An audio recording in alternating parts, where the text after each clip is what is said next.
سيدنا وسندنا وحبيبنا وطبيبنا ونبينا محمدا عبده ورسوله الذي أرسله بالحق بشيرا ونذيرا وداعيا إلى الله بإذنه وصراطا وقمرا منيرا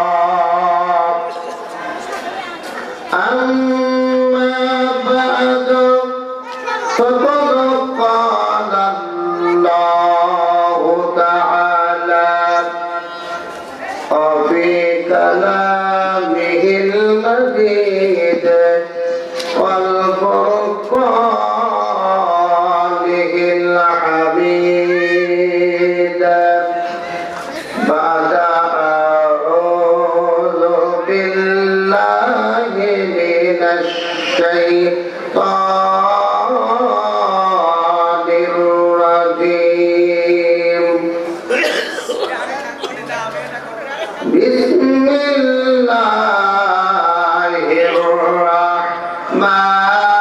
الرحمن الرحيم اتل ما أوحي إليك من الكتاب وأقم الصلاة إن الصلاة تنهى عن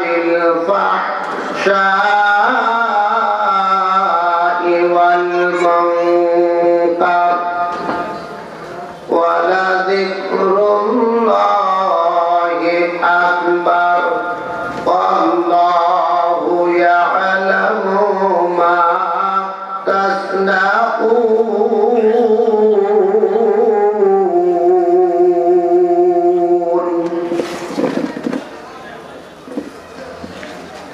عن أنس رضي الله تعالى عنه قال قال رسول الله صلى الله عليه وسلم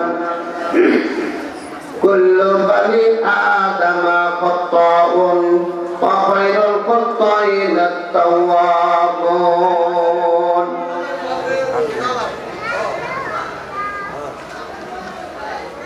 لا إله إلا الله বলরে আমার মন লা ইলাহা ইল্লাল্লাহ জপরে আমার মন লা ইলাহা ইল্লাল্লাহ বলরে আমার মন মৌতের কালে বুঝিতে পারিবি মন মৌতের কালে বুঝিতে পারিবি মন এই তাওহীদি কালিমার কতই গুণ লা ইলাহা ইল্লাল্লাহ বলরে আমার মন লা ইলাহা ইল্লাল্লাহ জপরে আমার মন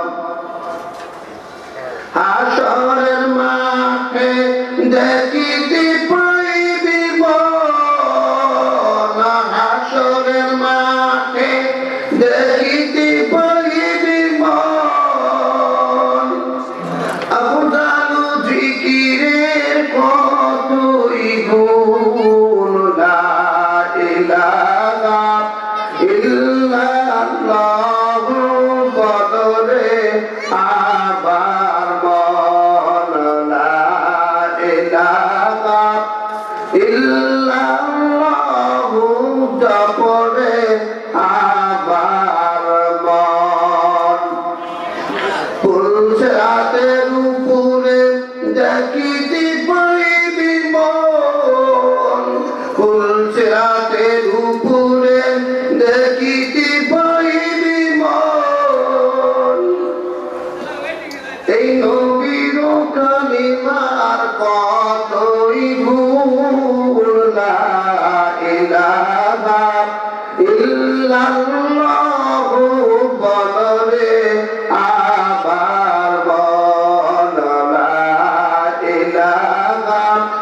ইল্লাল্লাহু জপরে আবার মন মিজানের পাল্লায় বুঝিতে পারিবি মন মিজানের পাল্লায় দেখিতে পারিবি মন এই নবীর কালেমার কতই ওজন লা ইলাহা ইল্লাল্লাহু বদরে আমার মন লা ইলাহা ইল্লাল্লাহু জপরে আমার মন লিল্লাহি তাকবীর লিল্লাহি তাকবীর আল কোরআনের আলো আল হাদিসের আলো লিল্লাহি তাকবীর আলহামদুলিল্লাহ বলরামপুর করতে পারা জামে মসজিদে 21তম 2 দিনব্যাপী ইসলামী জালসা প্রথম দিন জালসার সম্মানিত সভাপতি উপস্থিত ওলামায়ে কেরাম ফুজালায়ে ইজান সামনে বসা দিনদার পরেজগার আল্লাহওয়ালা আল্লাহর প্রিয় বান্দারা পর্দার আড়ালে অবলা সরলা পর্দা ঋষি মা ও ভক্তিগণ প্রশংসা সে আল্লাহর জন্য যে আল্লাহ রাব্বুল আলামিনের অশেষ কৃপায় যার ইচ্ছায় যার অনুগ্রহে যার অভিপ্রায়ে আমরা আজকে এই মহতি ইসলামিয়া জালসায় উপস্থিত হতে পেরেছি আসতে পেরেছি বসতে পেরেছি যে আল্লাহ রাব্বুল আলামিন আমাদের আসার বসার আলোচনা করার শোনার তৌফিক দান করলেন সে আল্লাহর দরবারে দরিয়া শুকরিয়া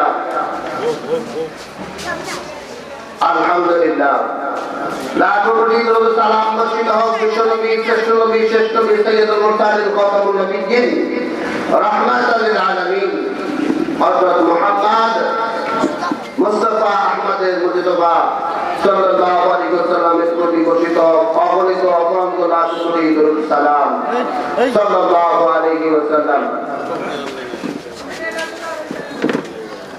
সম্মানিত দিনদার পরহেজগার আল্লাহওয়ালা ইমানদার ভাইরা ও মা মুমিনগণ খেয়াল করে শুনুন আল্লাহ রাব্বুল আলামিন তার এই বিশাল বৃহত্তম পৃথিবীতে সুন্দর সুচারুভাবে পরিচালনা করবার লক্ষ্যে আল্লাহ রাব্বুল আলামিন আদম সন্তান আর জিন জাতিকে সৃষ্টি করলেন। আল্লাহ রাব্বুল আলামিনের লক্ষ্য উদ্দেশ্য হলো আল্লাহ চান আল্লাহর সৃষ্টির বান্দারা আল্লাহর গুণগান করুক, আল্লাহর প্রশংসা করুক। আল্লাহ রাব্বুল আলামিনের চিত্ত জানা, আল্লাহ রাব্বুল আলামিনের গুণকীর্তন গান, আল্লাহ রাব্বুল আলামিনের সকল সৃষ্টির গুণাবলী দেখে আল্লাহ রাব্বুল আলামিনের তাসবিহ পাঠ করুক, আল্লাহ রাব্বুল আলামিনের ইবাদত বন্দেগীর ভিতরে মগ্ন থাকুক। এই ইবাদত করলে আল্লাহ রাব্বুল আলামিন আদম সন্তানের সৃষ্টি করলেন, কিন্তু এই ইবাদত ছেড়ে যারা থাকবে ইবাদত মুখী হবে না, আল্লাহ রাব্বুল আলামিনের কথাকে অমান্য করবেন, অবজ্ঞা করবে, অবহেলা করবে, অলসতা করবে। আল্লাহ রাব্বুল আলামিনের নাজ নেয়ামত গ্রহণ করার পর যে সকল বান্দা আল্লাহর কথাকে অমান্য করবে, অস্বীকার করবে, অকৃতজ্ঞ হবে, আল্লাহ রাব্বুল আলামিন ওই সকল মানুষের জন্য, ওই সকল বান্দা বান্দীদের জন্য এমন এক চরম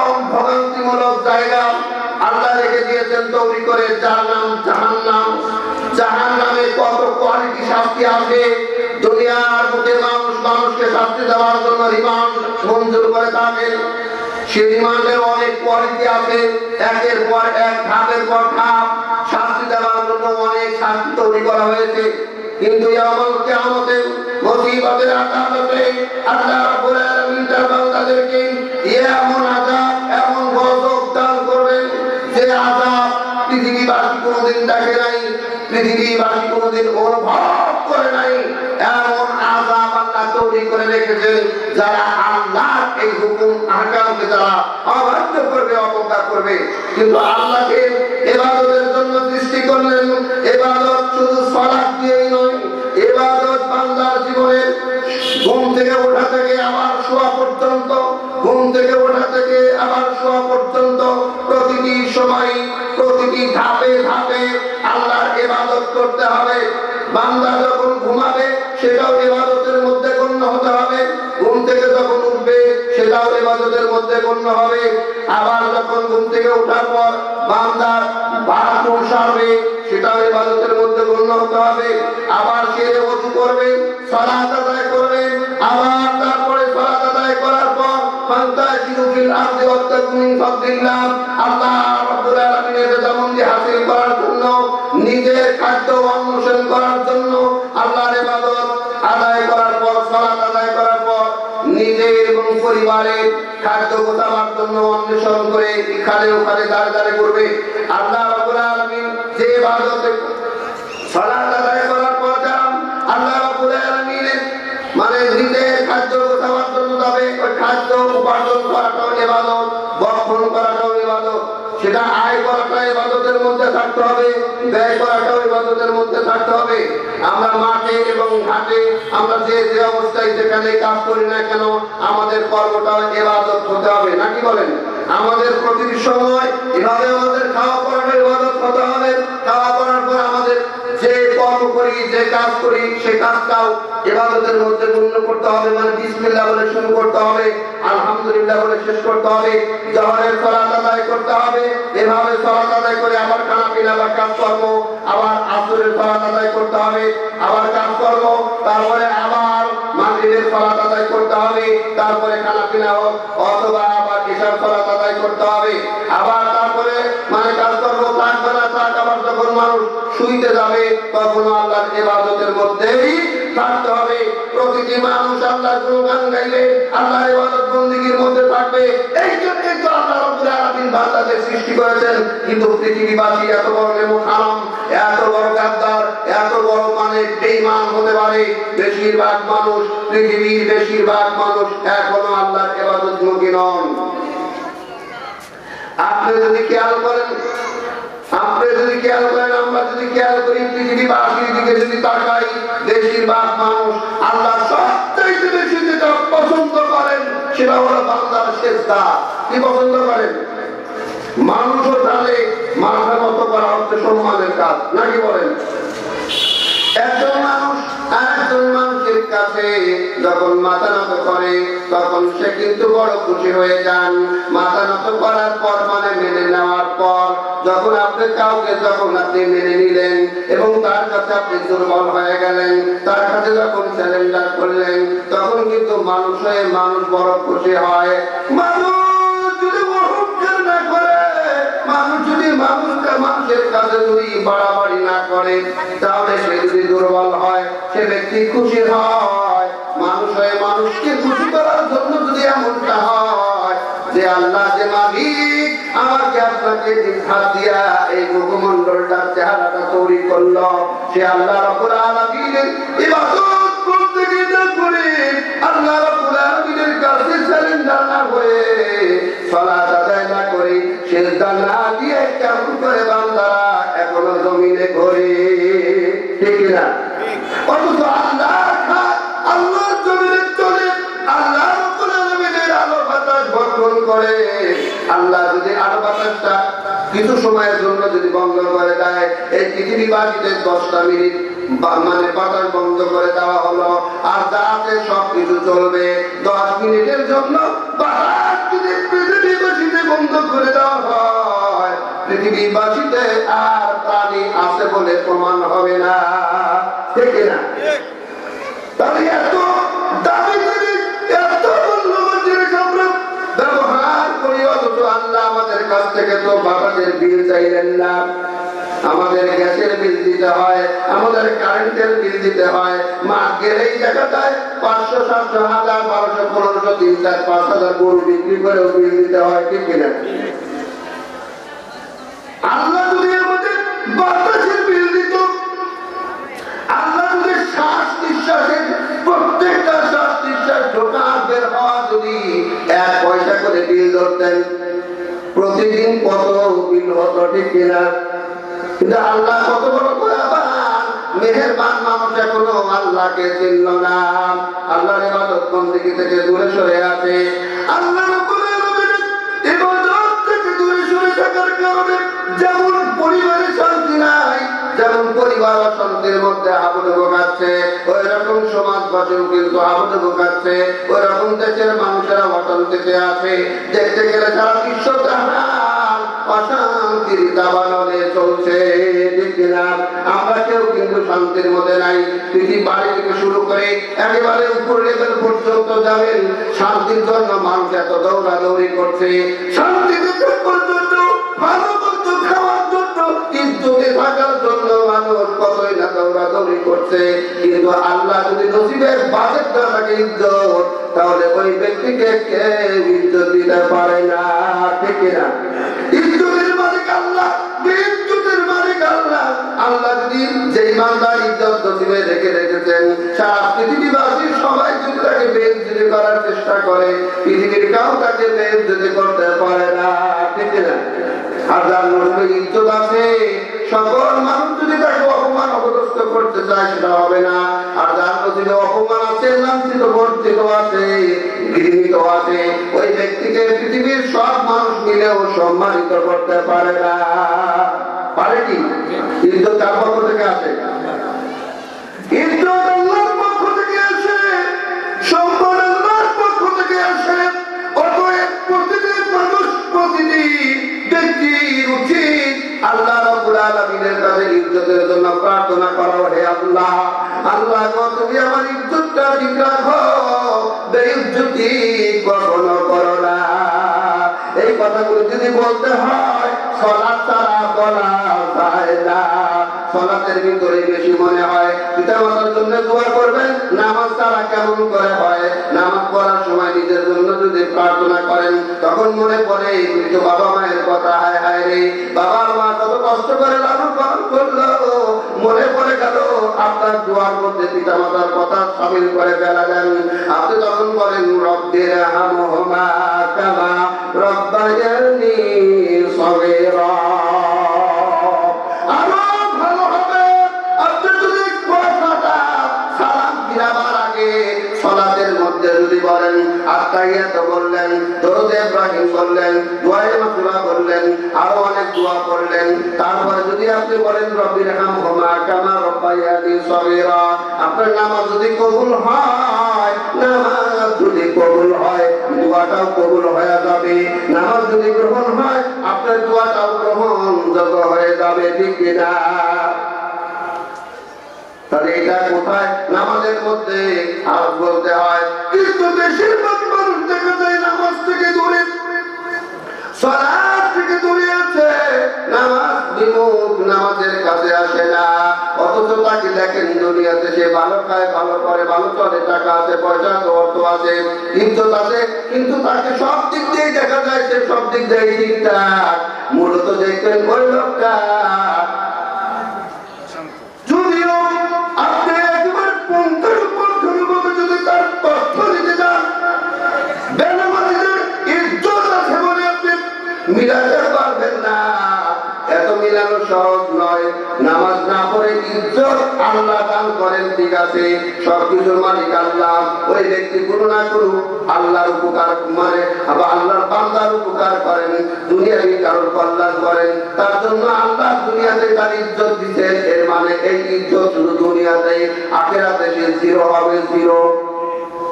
আখিরাতে জিরো বলে জান্নাত হয়ে ফেললে, দুনিয়াতে অপমান আছে, লাঞ্ছিত আছে, তার দুনিয়াতে ক্ষতি আছে, সে বুঝতে পারে না, ঠিক না? আল্লাহ রাব্বুল আলামিন বলেন সূরাতুল নাসরের ভিতরে ছোট্ট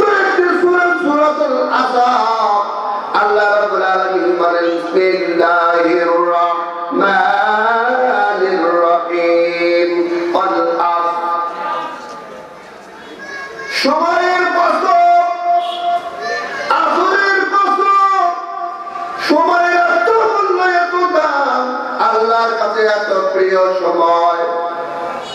সময় মতো যদি ঠিক ঠিক সময়ের দিক থেকে কাজ না করা হয়, মানে সেই কাজ কিন্তু হয় না।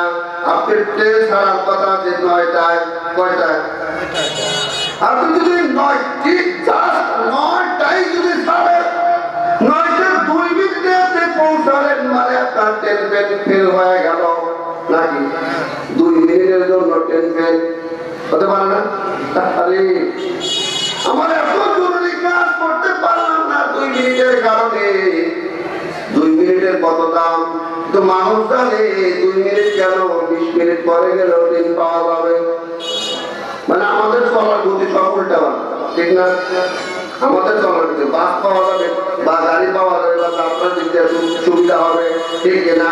কিন্তু আমরা যদি সবাই সময়ের মূল্য দিতাম, সময়ের মূল্য যদি আমরা সময়কে মূল্য দিয়ে চলতাম, ঠিক সময় যদি সালাত আদায় করতাম, সালাতের একটা ওয়াক্ত আছে, সালাতের সময় আছে, ঠিক সময়ে যদি সালাত আদায় করতাম, ঠিক সময়ে সালাত আদায় করলে কি হয়, যেমন তার দুনিয়াতে ইজ্জত বেড়ে যাবে, আখিরাতেও তার সম্মানিত হবে, জান্নাতে যাবে।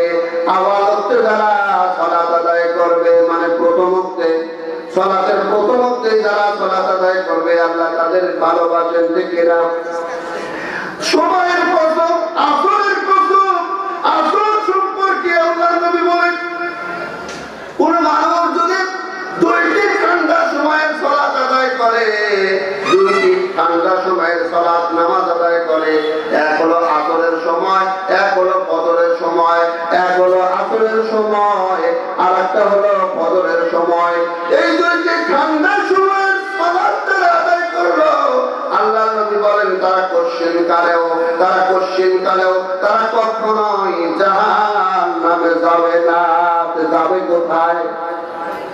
জাহান্নামে যদি না যায় তো যাবে কোথায়? জাহান্নাম ছাড়া যে আরেকটা রাস্তা আছে, সেটার নাম জান্নাত। জান্নাতে যাবে নাকি বলেন? 2টি ঠান্ডার নামাজ একই টাকা বড় কঠিন। ফজরের সময় এত ঘুম চাপে, মুয়াজ্জিনের আযান কানে আসে না, কানে আসে না। ফজরের সালাত এভাবেই চলে যায়, আদায় করা হয় না। আসরের সালাতের সময়, আসরের নামাজের সময় এত ব্যস্ততা, কাজের শেষ বেলা, কাজের শেষ বেলা, কাজটা শেষ করে উঠবো, কাজটা শেষ করে উঠবো, তাতে নামাজ, মানে নামাজ যায় যাক আর জামাত হয় হোক, আমার কাজটুক শেষ করতেই হবে। দেখেন মিস্ত্রিরা, লেবারেরা, আমার বাড়িতে লেবার আছে, লেবারের জীবনে বাড়িওয়ালা কাজে দিতে সেও ব্যস্তর মধ্যে আছে, যারা কাজ করতেন তারাও ব্যস্তর মধ্যে আছেন। উভয় দুজনই সংকটে, উভয় দুজনই সংকটে। কি সংকটে? যিনি কাজ করাচ্ছেন সে কাজ বুঝে দিবেন, আর যিনি কাজ করছেন সে কাজটা বুঝাইয়া দিবেন। বুঝাইয়া দেওয়ার ক্ষেত্রে আসরের নামাজ ছুটে গেল। কি হয়ে গেল? আসরের নামাজ ছুটে গেল। ছুটে গেল মানে কি? ওয়াক্ত মতো নামাজ হলো না। পড়ছি মাগরিব এসে গেল, নামাজ হলো না, ঠিক কিনা? কিন্তু আল্লাহ বললেন এই আসরের কসম, সময়ের কসম, ইন্নাল ইনসানা লাফী খুসর। আল্লাহ বললেন প্রতিটি মানুষ, একজন না, দুইজন না, প্রত্যেকটা ব্যক্তি ক্ষতির মধ্যে। পৃথিবীর সকল মানুষ ক্ষতির মধ্যে। ক্ষতির মধ্যে মানে জাহান্নামী। ক্ষতির মধ্যে মানে পৃথিবীর প্রতিটি মানুষের জাহান্নামী। আল্লাহর নবী অন্যত্র বললেন, আল্লাহর নবীও বললেন কুল্লু বানি আদম খাত্তাউন, প্রতিটি আদম সন্তানই জাহান্নামী, একজনকেও বাদ দিলেন না। প্রতিটি আদম সন্তানই জাহান্নামী। কুল্লু বানি আদম খাত্তাউন ওয়া খায়রুল খাত্তাইনা তাওয়াবুন। তবে ক্ষতি তাদের হবে না যারা ভুল করার পর, যারা ত্রুটি করার পর, যারা অপরাধ করার পর, যারা গুনাহ করার পর, যারা পাপ করার পর আল্লাহর কাছে কাতর কণ্ঠে মন নরম করে আল্লাহর কাছে নিজেদের ভুলটা ধরায়া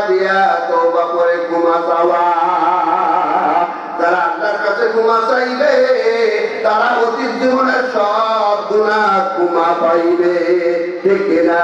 আর এই জন্য আল্লাহর কাছে তারা ক্ষতিগ্রস্ত মানুষ নয়। ক্ষতিগ্রস্ত যারা তওবা করবে না তারা ক্ষতিগ্রস্ত, আর যারা তওবা করে ফিরে আসলো তারা জান্নাতি। তারা কি?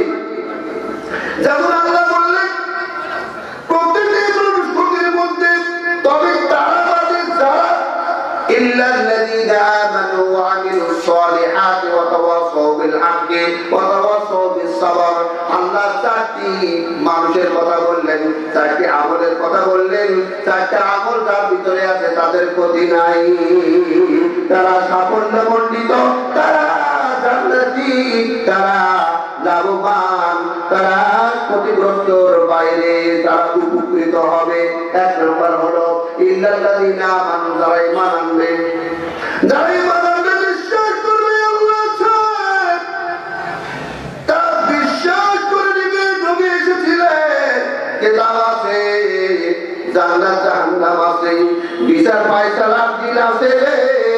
এই দুনিয়াতে ইচ্ছা মতো চললে হবে না রে, আমার কিয়ামতে মুসিবতের দিনে ধরা খেতে হবে রে। ফেরেশতার গুরজনি সেখান থেকে বাঁচা যাবে না, ফেরেশতার পিটুনি থেকে বাঁচা যাবে না, কানা ফেরেশতার যে কি মার হবে সেখান থেকে বাঁচা যাবে না। বাঁচা যাবে এই যারা বিচারের দিনের কথা মনে করবে, হাসরের দিনের কথা মনে করবে, বিচারের দিনের কথা মনে করবে, মুসিবতের দিনে সোজা বাইরের রাস্তা, চুলের চাইতে চিকন চুল কেন? আমরা একটা ওই পার যাওয়া লাগে বাঘ, এত বড় মোটা বাঘ, তাই কত লোক করে করে বাঘ নিয়ে পড়ে, হাইটে দাঁড়িয়ে পড়ে, কোথায় বাঘ দক্ষিণ সাইডে আছে না, ভাড়ার দিকে যাইতে গেলে এত মোটা বাঘ, একটা না দুইটা, এত মোটা বাঘের উপর দিয়ে হাইটে যেতে পড়ে যেতে হয়। কিন্তু নিচে আছে পানি, আরো বাতার রাস্তা, অল্প পানি ছাত্রায় আবার উপরে আসা যায় নাকি? এ যারা সাঁতার জানে না, পানি যদি বেশি হতো সুপারি কামড়ে যেত না? হ্যাঁ, বলে তো ইন্দ্রানীলা এত মোটা বাস দিয়ে আমাদের পার হতে সুবিধা হয়। আর পুলসিরাজের রাস্তা চুলের চাইতে সেকন্ড, কেমন করে পার হবে? শুধু সেকন্ড নয়, ছুরি আবার কিরকম ধার, গরু কাটা আর মহিষ কাটা, এই ছুরি আবার কিরকম ধার, তার চাইতেও কঠিন ধারালো অস্ত্র নিচে আছে, পড়লেই ওই অস্ত্রের মুখে রক্ষা আছে, পড়লেই রডের উপরে এইরকম ধারা করা, পড়ার সাথে সাথে একেবারে এইরকম করে নিতে যাবে। এর নাম জাহান্নাম। বুঝতে পারছেন তো? পুলসিরাজের রাস্তা 30,000, এরকম রাস্তাটা 30,000 মাইল, 30,000, সেই 1 মাইল আবার কত মাইল, 1 কিলো আবার কত, আল্লাহই ভালো জানে। 30,000 বছরের রাস্তা, ওইখানে পার হতে হবে। তারপর চুলের চাইতে সেকন্ড, যাদের ভিতরে পুলসিরাজের বয়সে যাবে, মিজানের পাল্লায় ভালো মন্দ ওজন করা হবে। আমার এই আমল নিয়ে তুমি পার পাবো না, এই বিশ্বাস যার আছে, যাদের জান্নাত জাহান্নামের ভয় আছে, সেই মানুষটা নামাজ ছাড়বে, এটা আমার বিশ্বাসই হয় না। এই ভয় যার ভিতরে আছে, সে নামাজ ছেড়ে দিতে পারে না, ইবাদত ছেড়ে দিতে পারে না, আল্লাহর বন্দেগী ছেড়ে দিতে পারে না, নিজে যেমন পারে না পরিবারকেও সে পড়াবে, ছেলে মেয়েকেও পড়াবে, তার ফ্যামিলিটা পাক্কা নামাজি বানায় ফেলবে, ঠিক কিনা? কিন্তু আমাদের ভিতরে বিশ্বাস না থাকার কারণে, যেমন বাড়ির কর্তা করে না, বাড়ির কর্তা সালাত না আদায় করার কারণে মানে বাড়ি করতে স্ত্রীও করে না, স্ত্রী না করার কারণে ছেলে মেয়েও করে না। শেষ বেলায় দেখা গেল পুরা ফ্যামিলিটাই বেনামাজি, কি? অথচ শেষে দেখা গেল কি এরা পাক্কা মুসলমান। আইডেন্টি কার্ডে তাকায় দেখবেন, বাংলাদেশের আইডেন্টি কার্ডে লেখা আছে আমাদের জাতীয়তা, আমরা বাংলাদেশি। আর আপনি কোন ধর্মের লোক? আমরা হচ্ছে মুসলিম ধর্মের লোক, তবে নামাজ না পড়া মুসলিম। বুঝলেন না? মুসলিম ঠিক আছে, আইডেন্টি কার্ডে মুসলিম ঠিক আছে, তবে আমি নামাজ না পড়া মুসলিম। হজ করার ক্ষমতা আছে, হজ না করা মুসলিম। রমজান মাসে রোজা আসে, তবে রোজা না রাখা মুসলিম। বুঝলেন না? যাকাত দেওয়ার ক্ষমতা আছে, আমি হলে যাকাত না দেওয়া মুসলিম। কালেমা পড়ে তো আমরা মুসলিম হয়েছি, ওই কালেমা পড়া মুসলিম না। বাপ দাদার পৈতৃক সম্পদ দেওয়া পায়, আমরা ওই রকম মুসলিমের ঘরে জন্ম নেওয়া মুসলিম। বুঝলেন না? বাবা ছিল মুসলমান, তাই তো মুসলমান। বাবা নামাজ পড়ে না, তাই তো আমি পড়ি না। বাবা যাকাত দেয় না, এই জন্য আমিও যাকাত দেই না। বাবা যেরকম মুসলিম ছিল, আমরা ওই রকমই মুসলিম। বুঝতে পারছি? এই মুসলিম সে মুসলিম না। তারপরে আমরা আবার দাবি করি, আমাদের নাম হলো আহলে হাদিস। আমরা কি? আমরা আবার আরো মজবুত, খালি মুসলিম মজবুত না, আমরা আহলে হাদিস কওমের লোক। মানে কোরআন এবং হাদিস অনুযায়ী আমল করা মুসলিম। কি? কোরআন এবং হাদিসে আমল করা মুসলিম। তবে আমার আপনার আমলের সাথে যদি কোরআনের মিল না থাকে, হাদিসের মিল না থাকে, কেমন আহলে হাদিস হলাম? ঠিক না? আহলে হাদিস মানে হাদিস মানা মুসলিম, আহলে হাদিস মানে কোরআন মানা মুসলিম। আমরা কেমন মুসলিম? আমাদের ঘরের কাছে নাই, মসজিদ ফাটা যায়। ঠিক না? একে কি আহলে হাদিস বলা যাবে? কিছুই বলা যাবে না।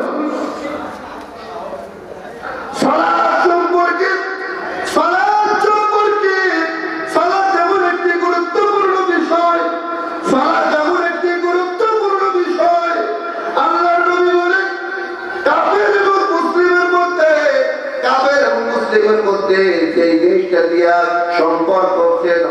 সম্পর্ক হয় সেটার নাম হলো সালাত। কাফেরকে চেনা যায়, সালাত পড়ে না। মুসলমানের চেনা যায়, সালাত পড়ে নাকি? কাফেরকে চেনা যায়, নামাজ পড়ে না। একই বন্ধু, মুসলিম বন্ধু আর কাফের বন্ধু, দুইজনেই একই সাথে মাঠে গেল, হাটে গেল, মার্কেটে গেল, আর মুয়াজ্জিন আযান দিল, হাইয়া আলাস সালাত, সালাতের জন্য আসো, হাইয়া আলাল ফালাহ, কল্যাণের জন্য আসো। যার ভিতরে কল্যাণ চায় আর মঙ্গল চায়, ওই ব্যক্তি আযান শুনে আর মার্কেটে আর কেনা বেচা করতে পারে না। দুই বন্ধুর এক বন্ধু এসে নামাজ পড়লো, আর এক বন্ধু বাইরে দাঁড়াইয়া রইয়া সিগারেট খাইলো। হতে পারে না? বন্ধু যদি নামাজ পড়তে দিন, আমারটা কিছু করা দরকার, কাজ তো করা লাগবে, সে কাজটা বিড়ি দিয়ে সাইল। হতে পারে কিনা? অথবা চায়ের দোকানে বসে থাকলো, অথবা কারো জীবন করলো, অথবা জীবন শুনলো। নাই জীবন করা লাগবে, নাই জীবন শোনা লাগবে, একটার মধ্যে আমি আপনার আসি। আর যদি নামাজ পড়তাম, তাহলে বোঝা গেল ও মুসলমান নামাজ পড়ে আসলো, আর কাফের নামাজ পড়লো না। হাদিসের ভাষা অনুযায়ী কি হলো?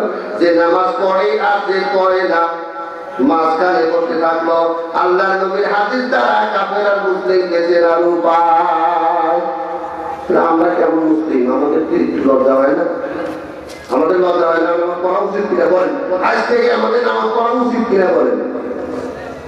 আল্লাহ রাব্বুল আলামিন বলেন, উতলু মা উহিয়া ইলাইকা মিনাল কিতাবি ওয়া আকিমিস সালাহ ইন্নাস সালাতা তানহা আনিল ফাহশাই ওয়াল মুনকার।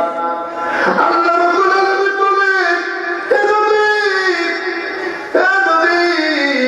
আপনি আপনার রবের পক্ষ থেকে, আপনার সৃষ্টিকর্তার পক্ষ থেকে আপনার কাছে যে কিতাব দেওয়া হয়েছে, ওহী দ্বারা, ওহী মারফত যে কিতাব দেওয়া হয়েছে, ওই ওহীটা, আপনার ওই কিতাবটা বেশি বেশি করে পাঠ করেন, তেলাওয়াত করেন, বেশি বেশি করে আপনি তেলাওয়াত করেন, পাঠ করেন, বেশি বেশি করে আবৃত্তি করুন।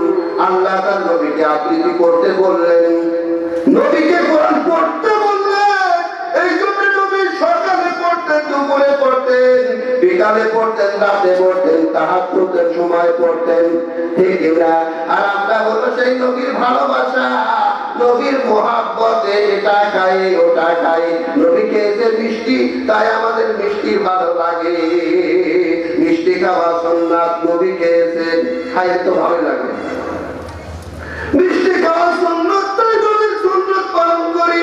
নবীর ধার, নবী দাঁত ভেঙেছেন ইসলামের জন্য, তবে ওই কাজে যাব না, নিজের দাঁত ভাঙা লাগতে পারে, ঠিক না?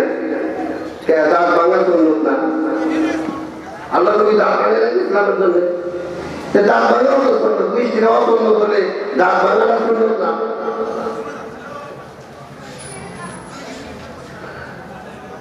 আল্লাহ নবী যেভাবে চলেছেন, যেভাবে বলেছেন, যেভাবে করেছেন, ঠিক সেইভাবেই করতে হবে, সেইভাবেই বলতে হবে, সেইভাবেই আমল করতে হবে।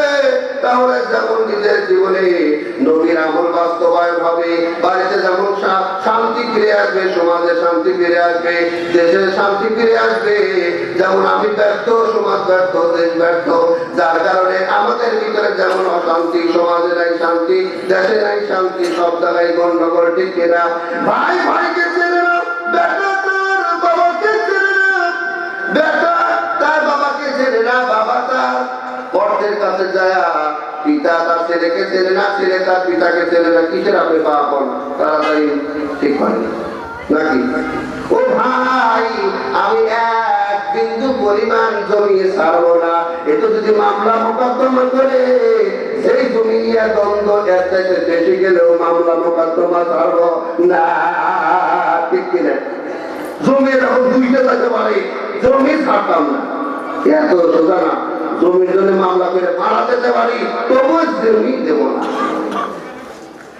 আপনার ভাই একটু ছেড়ে দেন, আপনার ভাই না, আপনার ভাই হয় আপনি ছেড়ে দেন একটু, আর জীবনের বন্ধ রাখবে না। সকালবেলা ছেড়েছেন, একটু পরে আপনি ওই বাড়ি থেকে দাওয়াত পাবেন, ভাই তুই এত বড় আমার সাথে মায়া করলি, এত বড় মহাব্বত করলি, ভাই রে তুমি আমার বাসায় আসো, খাওয়া দাওয়া করো, কি ভাই ভাই মিল হয়ে গেল, ভাই ভাই কি সম্প্রীতি ভালোবাসা হয়ে গেল। আর শয়তান তো এটা চায় না, শয়তান চায় মাঝখানে মাঝখানে দ্বন্দ্ব বাধায় দিবে। আল্লাহ নবীকে বলে, নবী নবী আপনি কোরআন তেলাওয়াত করেন, আর আমরা যদি নবীর ভালোবাসা পেতে চাই, নবীর সাথে যদি সম্পর্ক করতে চাই, আল্লাহ রাব্বুল আলামিন বলেন, কুল ইন কুনতুম তুহিব্বুনাল্লাহা ফাত্তাবিউনি ইউহিব্বুকুমুল্লাহু ওয়া ইয়াগফির লাকুম যুনুবাকুম ওয়াল্লাহু গফুরুর রহিম। আল্লাহ নবীকে বললেন, ওরে নবী আপনার উম্মতেরা, দুনিয়াবাসী মানুষেরা যদি আল্লাহর ভালোবাসা পেতে চায়, আল্লাহর যদি দয়ার আশাকারী হয়, আল্লাহর রহমতের যদি প্রয়োজন পড়ে, জান্নাতে যদি যেতে চায়, নবী বলেন তাহলে তোমরা আমার আনুগত্য করো। কার আনুগত্য? আল্লাহর কথা নবী দিয়া বুঝাইলেন, নবী আপনি বলে দেন তোমরা আমার আনুগত্য করো, আমি যেভাবে সালাত আদায় করি, সল্লু কামা রাআইতুমুনি উসাল্লি, ঠিক আমি যেভাবে সালাত আদায় করি ওইভাবেই তোমরা সালাত আদায় করো। নবীর সালাতের সাথে যার সালাতের মিল হবে না, নবীর নামাজের সাথে যার নামাজের মিল হবে না, কিয়ামতের মাঠে তার জান্নাত নসিবে জুটবে না, ঠিক কিনা? আল্লাহ নবীর কাছে নবী মসজিদে নববীতে বসা ছিলেন, বসা থাকা অবস্থায় কোন এক ব্যক্তি এসে মসজিদের ভিতরে সালাত আদায় করলো, এমন ভাবে সালাত আদায় করলো, লোকটা সালাত আদায় করে বেরিয়ে যাচ্ছে, নবীকে সালাম দেয়া। আল্লাহ নবী বললেন, তুমি তো নামাজ পড়ো নাই, আবার যায় পড়ো দাও, নামাজ পড়োই তো, কি করে কেমন করে কেমন নামাজ পড়ো, লোক আপনি দেখেন তাই কেমন করে না, তুমি তো নামাজ পড়ো নাই, যাও।